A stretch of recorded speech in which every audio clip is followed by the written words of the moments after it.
అసెంబ్లీకి సంబంధించినటువంటిది సీట్ల పెంపు మీద తీర్పుని రిజర్వ్ చేసింది సుప్రీంకోర్టు. ఆంధ్రప్రదేశ్ విభజన చట్టంలో చెప్పినట్టుగా తెలుగు రాష్ట్రాల అసెంబ్లీ సీట్లు పెంచేలా కేంద్రానికి ఉత్తర్వులు జారీ చేయాలని కోరుతూ దాఖలైన కేసులో సుప్రీంకోర్టు తన తీర్పును రిజర్వ్ చేసింది. ప్రొఫెసర్ కె పురుషోత్తం రెడ్డి దాఖలు చేసిన పిటిషన్ మీద బుధవారం విచారణ జరిపిన justice Suryakant, justice N Koteswara సింగిల్తో కూడిన ధర్మాసనం తదుపరి ఉత్తర్వులు జారీ చేస్తామంది. ఆంధ్రప్రదేశ్ విభజన చట్టంలోని సెక్షన్ 26 ప్రకారం 2 రాష్ట్రాల అసెంబ్లీ సీట్లు పెంచాలి. కానీ కేంద్రం ఆ పని చేయకుండా కొత్తగా కేంద్రపాలిత ప్రాంతంగా ఏర్పడిన జమ్మూ కాశ్మీర్లో మాత్రమే అసెంబ్లీ సీట్లను పునర్విభజించింది.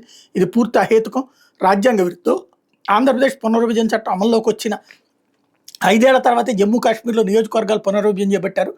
అందుకోసం ప్రత్యేకంగా డీలిమిటేషన్ కమిషన్ ఏర్పాటు చేశారని పిటిషనర్ న్యాయవాది కోర్టు దృష్టికి తెచ్చారు. కేంద్ర తరపున అదనపు సొలిసిటర్ జనరల్ కెఎం నటరాజన్ వాదిస్తూ ఆంధ్రప్రదేశ్ విభజన చట్టంలో సెక్షన్ 26 ప్రకారం నియోజకవర్గాల పునర్విభజన చేపట్టాలంటే 2026 తర్వాత ప్రచురించే జనాభా లెక్కల వరకు వేచి చూడాలి.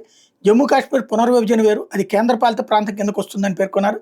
దీని మీద పిటిషన్ న్యాయవాది విభేదించారు. డీలిమిటేషన్కి రాష్ట్రాలు కేంద్రపాలిత ప్రాంతాలను తేడా ఉండదన్నారు. డీలిమిటేషన్పై ఉత్తరాది దక్షిణాది రాష్ట్రాల మధ్య వివాదం నడుస్తుంది. ఈ ప్రక్రియ మీద పూర్తి అయోమయం నెలకొంది. కేంద్ర జమ్మూ కాశ్మీర్ కోసం డీలిమిటేషన్ కమిషన్ ఏర్పాటు చేసిన అందులో ఆంధ్రప్రదేశ్ తెలంగాణలు చేర్చలేదు.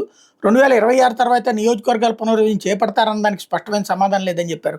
తర్వాత అదనపు సొలిసిటర్ జనరల్ నటరాజన్ వాదనలు వినిపిస్తూ 2026 తర్వాత నిర్వహించే తొలి జనాభా లెక్కల వివరాలు ప్రచురించేంత వరకు దేశంలో నియోజకవర్గాలు పునర్విభజన చేయాల్సిన అవసరం లేదని ఆర్టికల్ 82లో 84వ రాజ్యాంగ సవరణ ద్వారా చేర్చినట్టు చెప్పారు.